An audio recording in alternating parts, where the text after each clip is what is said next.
central Wisconsin, northeastern Dane County in south central Wisconsin, western Dodge County in southeastern Wisconsin, until 7:30 p.m. At 6:51 p.m., a severe thunderstorm capable of producing a tornado was located over Sun Prairie, moving northeast at 50 miles an hour. Hazard, tornado. Source, radar indicated rotation. Impact, flying debris will be dangerous to those caught without shelter. Mobile homes will be damaged or destroyed. Damage to roofs, windows, and vehicles will occur. Tree damage is likely.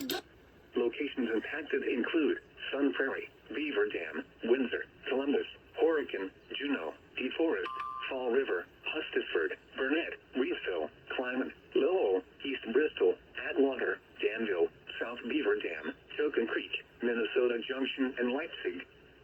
Take cover now.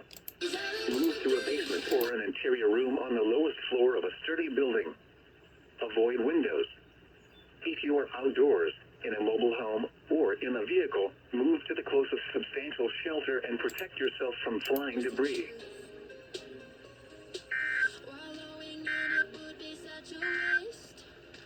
The National Weather Service in Milwaukee-Sullivan has issued a severe